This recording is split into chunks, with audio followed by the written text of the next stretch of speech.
and to build the nation's might, and the army goes rolling along. Proud of all we have.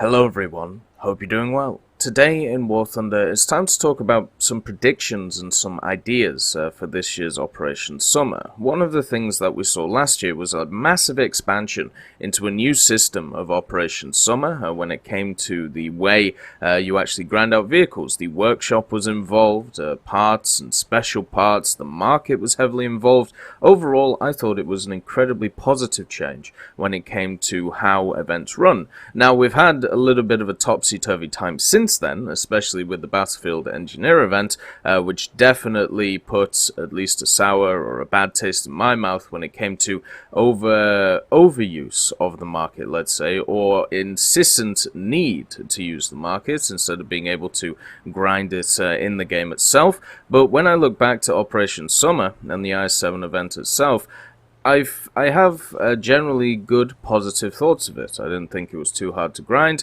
You could just sit there and socialize while also grinding. It generally went really well, and also as well you got a pretty cool prize out of it. So I thought, why not do a video looking at some interesting things. So this video is going to talk about mechanics. Now, why are mechanics well, important when it comes to these ideas, when it comes to events? Well, in the past, Gaijin have used events to test out different mechanics. In the IS-7 event, there was, I suppose you could add in the idea of an assisted autoloader, even though that wasn't a new mechanic at the time, but the event straight after, the good old summer event, which gave you access to the FJ4B, the Martlet, and then of course the STKFC, which you could trade in for other machines, which was a great system. I hope they add this in again, where you could basically trade this in for an old coupon. A lot of people went for the 2344 with the long barrel 75, but I thought generally that was, you know, a really cool idea, which I hope they bring back. And it also means that console players can trade in some of the newer vehicles for the older ones if they're able to want them, you know, at the end of the day. Like, this is the 2344. And then, of course, you could trade it in for any armored car, I believe. And just from a general point of view, the 2344 is so much better than the 43 just because of its gun and also its rank. So it's much better for grinding. But anyway, that is a mechanic I'd like to see back. But the main thing that came out of good old summer was, of course, the FJ4B, the VMF style. And the reason why this was so important was because the VMF 232 had access to AGM 12B Bullpups. These were the first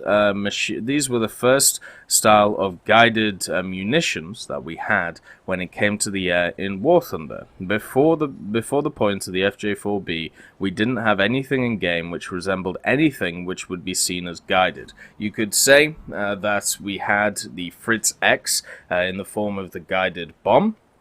But that definitely wasn't as prevalent as stuff like the Bullpup rockets, just because of the fact that it wasn't as useful, where the Bullpups came into the game and were incredibly useful because of the camera that they were given, and also because of the high-tier nature of the FJ4B, and machines not being as good with the radar that they have nowadays compared to before. So this thing took over high-tier ground battles. And from a mechanics point of view, it put in a new system in the game, you know, these guided munitions, which were incredibly strong and also have been replicated for many other machines, and even, I suppose, got better in the form of air-to-air missiles instead of these air-to-ground missiles that we have here. You have the Nords, the AA Nords, and the AS Nords, and you also have stuff like AIM-9s, and also the new, oh, what's it called? I can never remember its name, so let's just have a look here. The new machine, the Hunter F6, which has access to the SRAMs, which are incredibly crazy, how they can pull 20 Gs, which is just absolutely insane. But yeah, so this was the first step into that realm when it came to aircraft. So an incredibly important event in the history of War Thunder over the last few years. We've also had some other events, such as the VS8, where it tried out the mines, and I had a massive lot of fun in that. I thought it was a great way of testing out a new mechanic, you know, giving it the ability to give it to players and just try it out for a weekend. Maybe worth trying it out with other mechanics as well, such as submarine stuff. But for me, it was a really nice way of adding it. Then we had some other events, such as the Festive events. We had, of course, the Sea Voyage event, which kind of came out of nowhere. Then the Battlefield Engineer event, which had some great vehicles on offer, but unfortunately some of the systems didn't work too well. The systems overall were cool. You know, the addition of the testing element was nice. Definitely felt a little bit rushed, but I thought it was great. Then on top of this as well, the actual parts system for the first few vehicles you could get was great. After that, it fell apart. But the actual vehicles themselves, incredibly fun to use, apart from the 388. And then, of course, we had the Alien event. So when it came to War Thunder, the April Fool's one, where a bunch of interesting things were tested, such as the idea of being able to destroy munitions underwater, which suddenly came to the game. Now you can destroy torpedoes, which are under the water, coming towards you. So, you know, I know a lot of people say that in, the fun things of April Fool's, nothing's ever tested or nothing's ever looked at. I will never believe that, because every April Fool's I can think of, there was something there that was slightly different, which was then implemented in the game later, and that will come to our first mechanic. So, in this video, as I said, we're going to go over the mechanics, which I think would be cool to see in Operation Summer to test in the game, and then once, you know, a lot of people play these vehicles and, you know, test them out, then they can be added to more vehicles. And also, the reason why it's good to do this, think about when the AGMs came out on the FJ4B, and how they took over the game at top tier because of the camera system. So if that wasn't tested in a much smaller way, such as the event, instead of just giving it out to the mass of everybody who plays War Thunder, it could have been a complete catastrophe. But instead, it was contained to a small area, and in 2 days or so, it was fixed. So it didn't cause a crazy catastrophe. Instead, it was just a minor one, which then was fixed. So yeah, that's why I think it's a good idea to try and implement some interesting mechanics to a singular vehicle through these events. So let's talk about the first mechanic, which will be interesting to see. Of course, it's VTOL, or vertical and or short takeoff and landing. And the reason why I bring this up is because for Earth Thunder, the actual the spaceships themselves were able to hover, and they were able to hover very close to the ground, and they were able to go up and down depending on if you were in the water or on the ground. And they also had this shield system, which was kind of interesting. But the idea of hovering has always been an interesting one in War Thunder, and VTOL is always going to be talked about on top of that idea because of the different nature of how it is compared to, taking off with conventional airplanes. The fact that in War Thunder we kind of already have this system in the form of helicopters where you have propulsion straight upwards instead of sideways and also upwards. So the system's already there. So when we talk about the system being implemented, I don't think it would be too much of a new mechanic, but you could add a bunch of things to it. And the way that you do it is through the Harrier, because the Harrier is one of the most iconic VTOL aircraft, and also on top of this, it has a bunch of different variations of it, used by many different countries, specifically America and Britain. And the thing is, if you have a look at it, the Harrier itself, because there are so many different iterations, you could throw in one as a premium or as a gift, and later down the line, maybe a few months or so, you add one into the standard tech tree, which would be better than it. That's how I would do it. That's why I've never really sat well with the FJ4B, because it's a better version of the one in the tech tree. I would rather have it the other way around, where the one in the tech tree is slightly better than the one that is a gift vehicle. But anyway, the other thing you could also test with the Harrier is the hardpoint usage. And the one reason for this is because all of the Harriers, even the most early ones, such as the one that you see here, had 5 hardpoints on them, the early versions of the Harrier. Now, the way it works in other games, such as DCS, is you are able to pick and choose what is on each of the pylons, or sorry, the hardpoints I should say, and you can take whatever customizable load you want into battle. Now, in War Thunder, it doesn't work like that yet. Instead, the way it works is you as an individual basically pick a desired loadout. So if we have a look at something like the Mauler, which I have been spading out, the Mauler's been great. It's actually been really fun to use.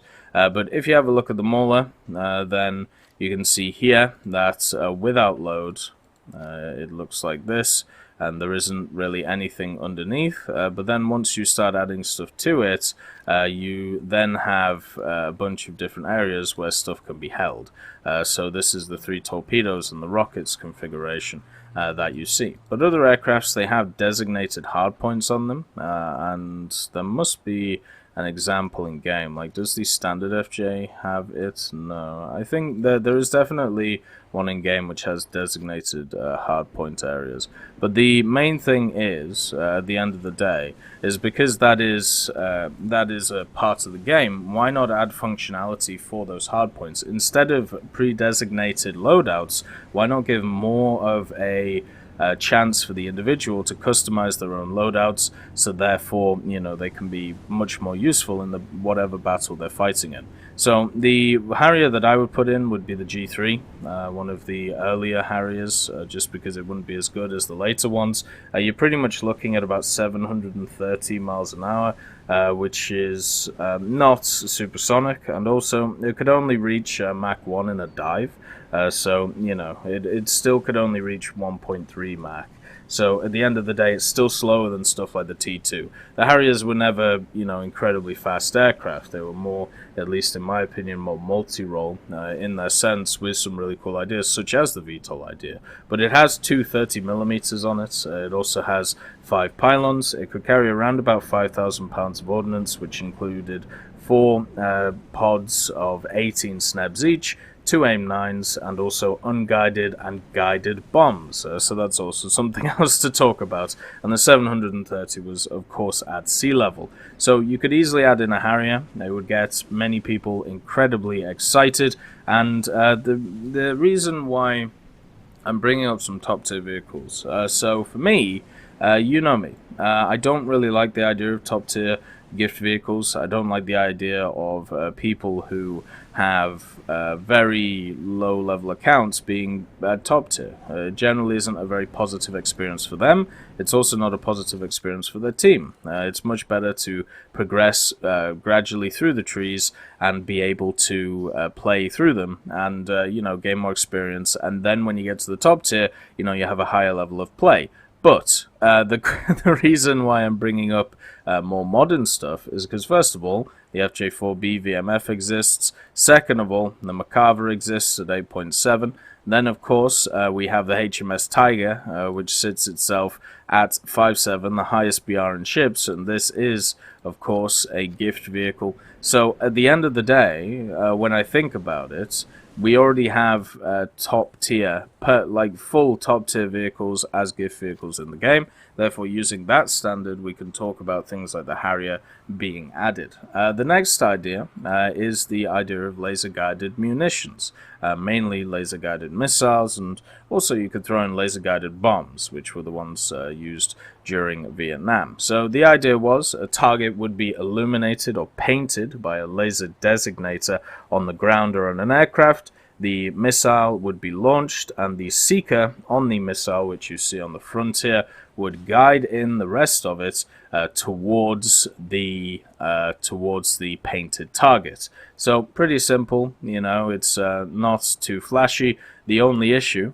with stuff like this is weather heavily affects it, which was one of the biggest issues they had with the early guided bombs, where if the weather wasn't correct, then the Seeker would not be able to find the target, and therefore wouldn't be very useful, because it wouldn't be able to track. Then, of course, on top of this as well, the laser designator, the way it works, it sends a beam in a coded series of pulses so the bomb cannot be confused by an ordinary laser, and also it means that multiple designators can happen at the same time, so once again the bomb doesn't get confused. This was common technology is probably not the best, but it definitely was common technology in the 80s and 90s, and now during Vietnam was when it first really came to prominence. Vietnam is one of those areas where a lot of innovation happened, especially to a lot of vehicles, so therefore why not have this in-game now, kind of like in a limited state like you had the FJ4B, so you can test it, you can get the system sorted,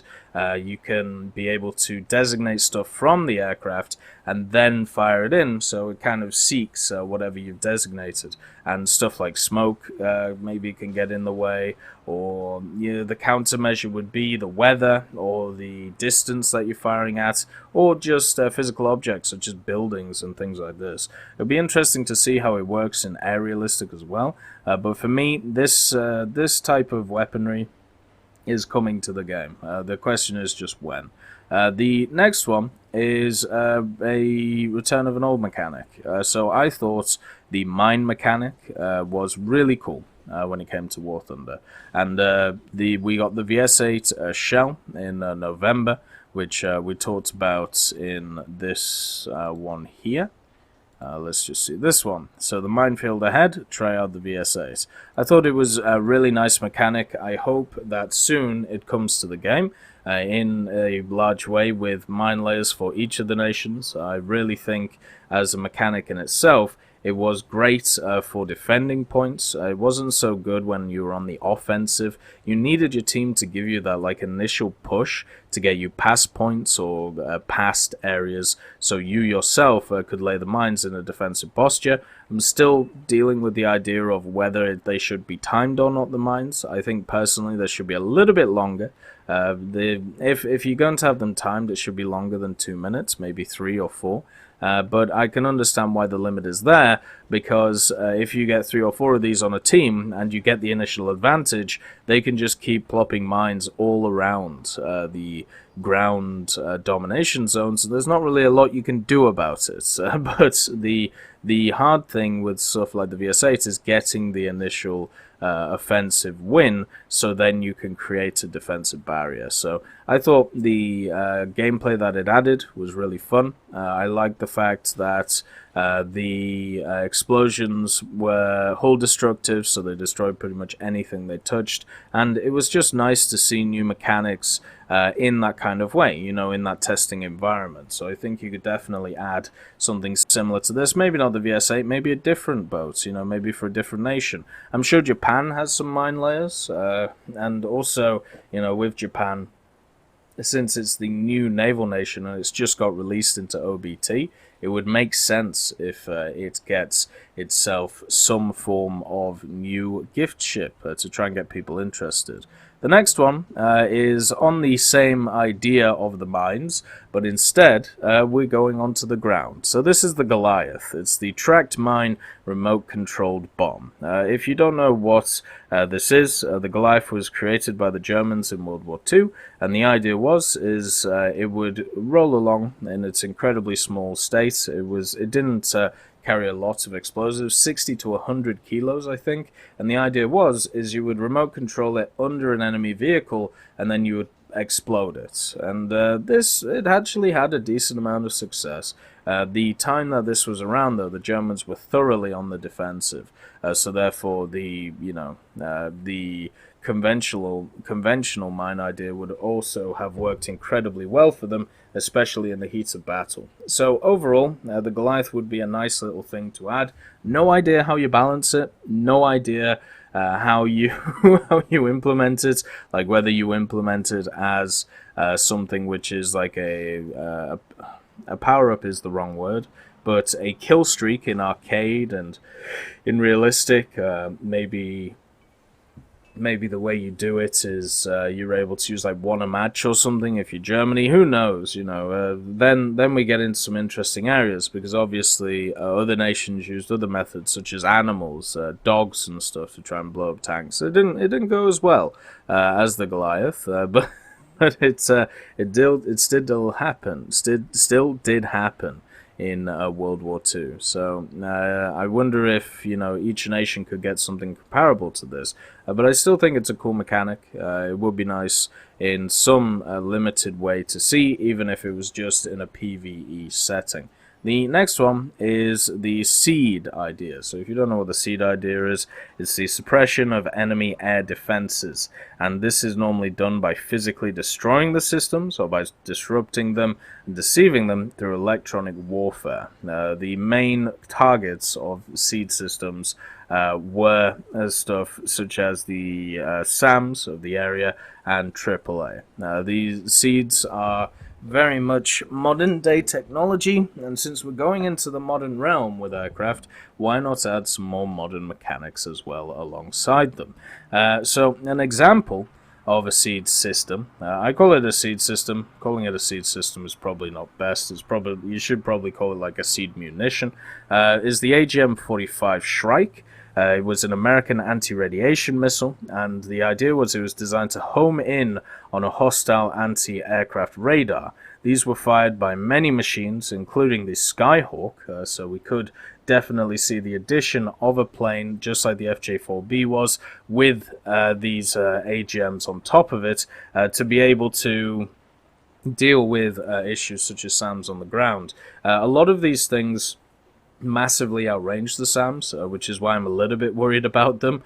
Stuff like, I've talked about the Maverick in the past when it comes to the A-10, but even the Shrike, which was one of the earliest forms of the seed missile, it has a operational range, at least the first one, of 14 kilometers, and I believe the second, the B variant, or the D variant, I can't remember which one, had an operational range of about 40 kilometers.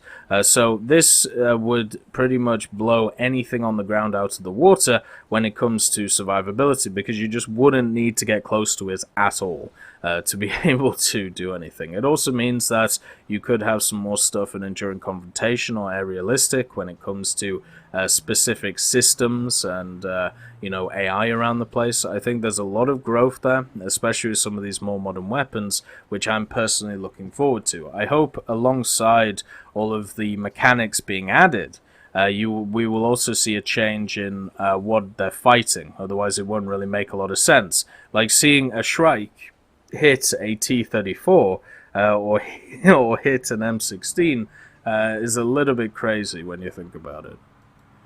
The next one is APS. So if you don't know what APS is, as it says, Active Protection System, it comes in two forms. We actually talked about this in a Pass to the Developers a while back. APS is a way for a vehicle, normally a tank or it's pretty much normally a ground vehicle, whether it's an APC or a tank or an MBT, to try and deal with an incoming projectile in several different ways, whether it's to obscure it or whether it's to literally just throw whatever it can at it to try and disrupt it from hitting the vehicle itself. It's all about trying to stop the projectile before it reaches your vehicle. And there are many examples of this, and we'll go through a few, but to understand how APS works, the general idea is you have a detection range, as shown here, of when you detect the projectile, and then the soft kill range, which is generally, if it is a laser-guided munition, you fire stuff such as other lasers at it, such as infrared laser, and you try and force the projectile into the ground, or you throw up a smoke barrage which confuses the missile and then or projectile, and then it hits the ground. So soft kill is much more about trying to obscure the tracking itself of the projectile, and most of the time trying to force it into the ground so it doesn't hit anything. A hard kill system, though, is, okay, the soft kill system hasn't worked, we can't force it in the ground, throw stuff at it and hope it works. And a lot of the time, of course, it does. So the hard kill system is more about actions that physically affect the projectiles and disturb its stability in the air, and make sure it doesn't hit the vehicle. So you can see here in the example, it gives two examples. One, it fires a cloud around the projectile and trying to do damage to it, knocking it off course. And then the last one is just a straight throw as much stuff as we can at it to try and destroy it or hurt it before it hits the vehicle. So therefore, it doesn't penetrate as much or doesn't have the same ballistics as it did before. Generally, these systems are used on a lot of machines nowadays, from the 90s to the 2000s to the 2010s, and a lot of them are automatic as well. So I think since they were passed on to the devs as well, I think it's a pretty cool idea. And yes, it would only affect ground forces, and you'd ask, like, well, what can we add this to? Well, there are some vehicles in game which would use active protective systems, but one which does as well is the T-80. So the T-80 has what is called the Arena program around it, and I'm going to read an excerpt here from a book. And it says right here, the book is The T-80 Standard Tank, the Soviet Army's Last Armored Champion by Stephen J. Zaloga. And it says, as the T-80 was expected to be the new standard tank of the Soviet Army in the 1980s, much of the active defense studies shifted to it. In 1976, Kharkov, in cooperation with KBM, was assigned to study incorporation of the new Shater tents. APS on the T-80 as part of the experimental Object 4676M program. This expanded the defensive zone from the 80 degrees of the Drozd to 200 degrees, using an array of 220 cassette launchers. Another APC head called Dikobraz, or the Porcupine, was also studied at this time. In the event, no APS system was ready for serial production prior to the collapse of the Soviet Union in 1991. The next KBM active protection program was codenamed Arena, which evolved from the Shatter concept. The Arena was first fitted to the T-80B on the experimental Object 219E, later called the T-80BM1. The program was revealed in 1992 and was first publicly shown on a new version of the T-80U, the T-80U M1 Bars Panther, in 1997. The system is activated by a millimetric radar detection system mounted on a stalk at the rear of the turret. Initial missile detections take place at 50 meters, and its computer then determines which countermeasures to activate. At 10 to 5, the system fires around its 20 anti-missile cassettes that are arranged in a circular array around the turret. On launch, the cassettes are ejected upwards and trail a small wire that detonates the cassette when it reaches its end. The cassette is somewhat similar to a claymore mine, blasting a pattern of pre-fragmented pellets downwards towards the target below. The arena coverage in azimuth is about 340 degrees, and KBM claims it doubles the survivability of the tank. The bars did not enter serial production, but was part of an effort by Omsk to drum up business from the Russian army or for export clients. Curiously enough, Omsk also developed a variant of the T-80U with the upgraded Drozd 2 APS system in 1997 as the T-80U-M2. So you can see that the system is kind of cool. So it detects something coming in, and it just fires out in an array, basically a projectile to stop the incoming projectile. I think this could work really well on a lot of different vehicles in game. If you didn't want to go heavy armor MBT with it, there are many armored cars which also use this system, especially some of the newer armored cars. I believe the one that Germany just showed has an APS system where it actually fires. It basically counter barrages the projectile coming in, which is really cool. Anyway, moving on. The next idea is artillery.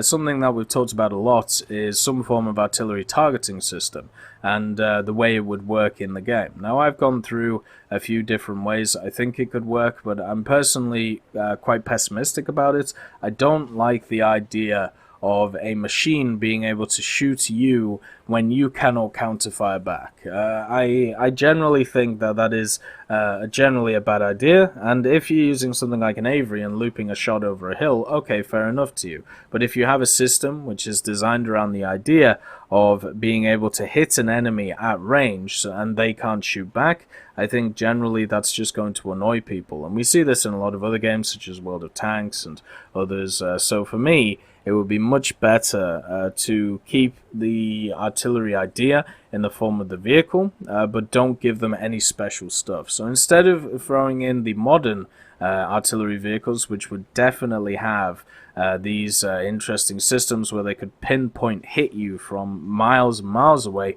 why not add some Hummels, or why not add some Vesps, or some Priests, or some Bishops, stuff which would still entice people and would still get people interested, but also you could have an interesting mechanic to do with artillery in some way, whether it is the scouting idea. If you scout an enemy target, then you're able to track them, or at least you're able to track the scout and fire at where the scouting is. A lot of people have brought that up, which I think is kind of a cool idea. Or maybe if you can mark, if a team member marks a place on the map, you wait like 5 or 10 seconds, then you can barrage that point. I think all of these are cool ideas, and I think something like a Hummel with its 15 centimeter gun or 150 millimeter gun would be able to fulfill that role pretty well. Another idea that comes along with the artillery idea is of course mortars, and I've talked about how I'd like to see at least one vehicle in game have a mortar,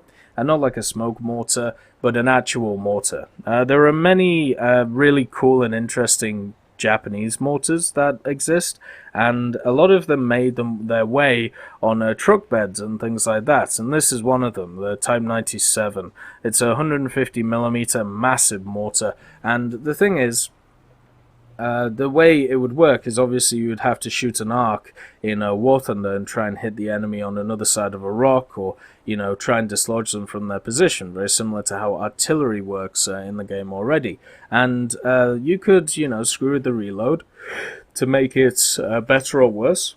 And also at the same time, if you limit it to one vehicle, which is the whole idea of this, you could test it, make sure it's fine, and then spread it to other nations. I think Japan could really benefit from something weird and wacky, and this would be perfect for it. The next one, of course, is the flamethrower. The Churchill Crocodile, which was one of course, Hobart's funnies. I definitely think the flamethrower idea should be tested in War Thunder. Every nation that I can think of had a version of a vehicle which had a flamethrower, and I do understand that the major issues with flamethrowers are the FPS issues that it could cause.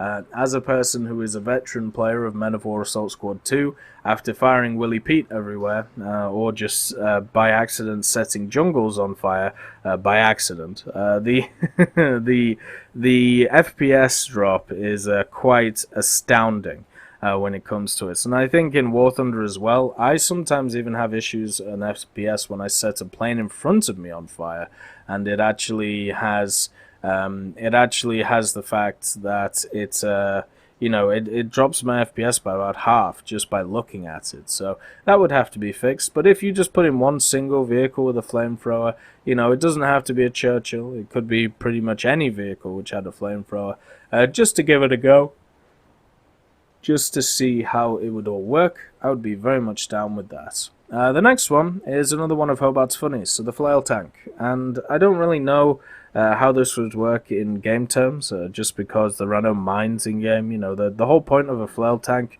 is to turn the front of it so the chains go very quickly, and then the chains hit mines as it goes along. Therefore you clear a path for other vehicles and they don't get hit by anti-tank mines.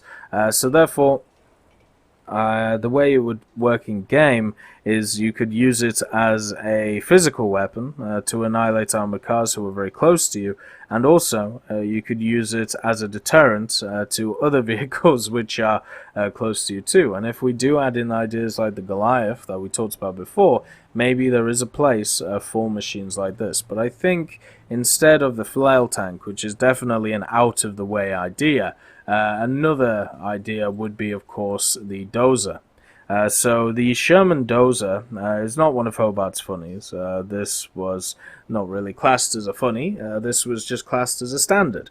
So the Sherman dozer, or those, once again, many other vehicles which were fitted with dozer blades. We actually have a few in the game, such as the Type 74.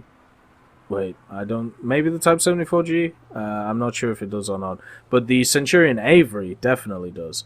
The Avery that we have in the British tree. And because it's an engineering vehicle. But the dozer for the Sherman would be cool in a few ways. You could either do it like they do in Company of Heroes, where it's able in an action to dig up a bit of mud and dirt in front of it, so it creates an artificial little hill for it to sit behind, so therefore covering the upper glacis. Or you could just use it as additional armor, or a way to be able to clear stuff quicker than other machines. Because one of the things, especially with the more expansion into destructive terrain that we're having, especially when it comes to buildings and other stuff like that, the one thing is sometimes, you hit a building, you lose all your speed, or, you hit a big tree and you lose all your speed. Why not have it so a Sherman bulldozer, or, just a bulldozer of some kind, would be able to go through that without being impeded as much, meaning that it would have a use of clearing the path. And also with that added armor in the front, that's always a little bit of a bonus.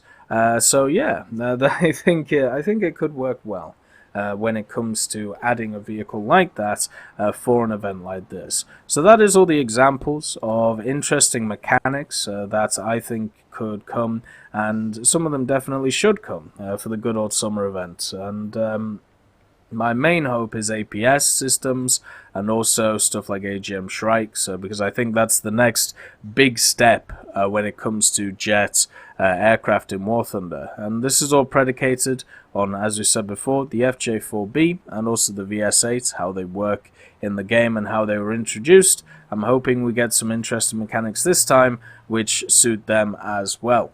Anyway, next video we're going to have a look at some vehicles that it would be nice to see in the summer event, and there's definitely a lot of interesting, weird and wonderful things, more modern nowadays than later years. I'm going to miss out stuff like the Sturm Tiger and things like that because I just think they should be there anyway, but I've already talked about them in the past, so we'll go to some more modern designs. Anyway, I hope you all have a wonderful day, and I'll see you next time. I'd just like to thank B. Young, Blackie, Daniel Stanton, John Reinman, Leonard Rudnick, Martinez, Matati, Moxie, Nick Graham, Alobrilo, Super Cacti, Elove Goats, and Seductive Trashcan for supporting the channel.